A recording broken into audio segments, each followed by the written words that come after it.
नमस्कार दोस्तों, मैं आपको आज एक और लेसन लेकर के आया हूँ।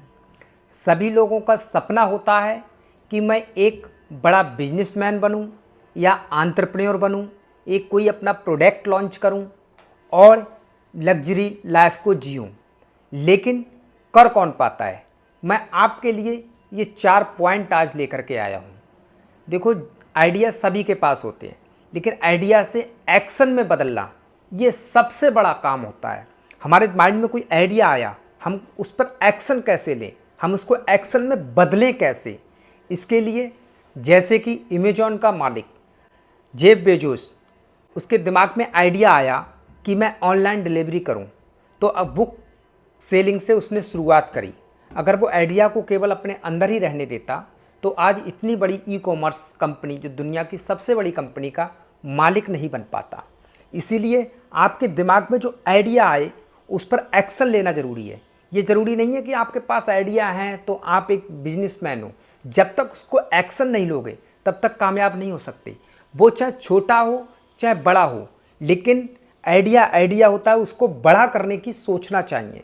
इसलिए आपको एक्शन ज़रूरी होता है, आइडिया से ज़्यादा एक्शन ज़रूरी है। दूसरा पॉइंट, रिस्क के बिना ग्रोथ नहीं होती।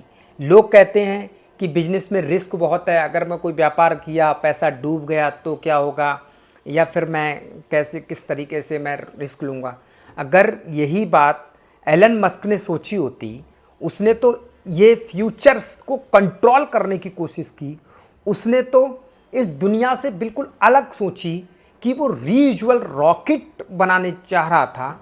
स्पेस एक्स कंपनी के साथ में वो एक रीयूजुअल रॉकेट बनाना चाह रहा था, जो मंगल ग्रह पर बस्ती बसाने के लिए उसने सोचा। अगर उसने कितनी बड़ी रिस्क ली, लेकिन आज वो दुनिया का सबसे बड़ा आदमी बना हुआ है। और एक बात और बताऊं, रिस्क ना लेना ही सबसे बड़ी रिस्क है। आपको रिस्क तो लेना ही पड़ेगी। अगर रिस्क नहीं लेते हो, ये सबसे बड़ी रिस्क है, क्योंकि आपके दिमाग में कोई आइडिया आया, उस पर इम्प्लीमेंट करना चाहते हो, उसमें एग्जीक्यूशन करना चाहते हो, लेकिन रिस्क लेने की आपकी क्षमता ही नहीं है, तो आप नहीं कर पाओगे। इसलिए रिस्क के बिना आपकी ग्रोथ नहीं हो सकती। अब मैं तीसरा पॉइंट आपको बताता हूँ। सुपरस्टार नहीं, सिस्टम बनाओ। अपने को सुपरस्टार मत बनो कि मैं सब कुछ जानता हूँ, मैं सब कुछ करूँ। गल्ला भी मैं ही संभाल रहा हूँ और सेल्स भी मैं ही कर रहा हूँ, मार्केटिंग भी मैं ही कर रहा हूँ, प्रोडक्शन भी मैं ही देख रहा हूँ। सारे काम अगर खुद करने की कोशिश करोगे तो आप नहीं कर पाओगे। इसलिए आप एक सिस्टम बनाओ। सिस्टम से ही आज मैकडोनल्ड पूरे वर्ल्ड के अंदर फेमस कंपनी बनी हुई है। डोमिनोज भी सिस्टम के द्वारा ही बनी हुई है। इसीलिए मैं आपको कहता हूँ, एक सिस्टम बनाओ। ओला और उबर ने, ऐसे ही जोमोटो ने, स्विगी ने एक सिस्टम बिल्ड कर दिया है। वो कहीं पर बैठा है, लेकिन उसका सिस्टम चल रहा है, उसका व्यापार आगे चल रहा है। इसलिए सुपरस्टार मत बनो, सिस्टम बनाओ। और चौथा, कंसिस्टेंसी।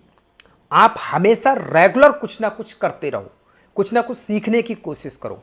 व्यापार के अंदर हमेशा जो भी करना है, नए नए इनोवेशन करते रहो। आइडिया आया, इंप्लीमेंट करो, एक्शन लो, फिर उसमें नए नए इनोवेशन करते रहो। इनोवेशन, जिन लोगों ने इनोवेशन नहीं किया है वो आगे चल के उनकी ग्रोथ रुक जाती है या बिल्कुल ही ख़त्म हो जाती है। इसलिए जैसे एक कोडैक कंपनी थी जो रील वाला कैमरा बनाती थी, एक दिन वो ख़त्म हो गई, अपने को कन्वर्ट नहीं कर पाई। नोकिया जो कि बिल्कुल ख़त्म हो गई, नोकिया अपने में नए इनोवेशन लेके नहीं आ पाई। इसलिए समाज के हिसाब से, दुनिया के हिसाब से आपको भी नए नए इनोवेशन लाना पड़ेगा। फ्यूचर के बारे में भी सोचना चाहिए आपको कि फ्यूचर में क्या चल रहा है, क्या चलने वाला है, उस पर पूरा विचार करना चाहिए। 5वां सूत्र है सही माइंडसेट और सही नेटवर्क। आपको एक नेटवर्क बिल्ड करना पड़ेगा, सही माइंडसेट अपना रखना पड़ेगा। आप जो है एक ऐसा नेटवर्क प्लेटफॉर्म बनाइए कि जो आपके व्यापार में पूरा सहयोग कर सके। धीरू भाई अंबानी ने कहा था कि जिसके पास नेटवर्क है उसके पास नेटवर्थ है। आज गौतम अडानी ले लो, चाहे अंबानी ले लो, चाहे और कंपनियां ले लो, ओला ले लो, उबर ले लो, ये नेटवर्क पे ही खेल रहे हैं। इनके पास एक बहुत बड़ा सिस्टम बन चुका है, इनके पास बहुत बड़ा नेटवर्क बन चुका है। इसलिए मैं चाहता हूं कि आप भी एक नेटवर्क बनाओ। अगर इस तरीके की आप बिजनेस को सीखना चाहते हो तो मेरे चैनल को लाइक कीजिए, कमेंट कीजिए, सब्सक्राइब कीजिए।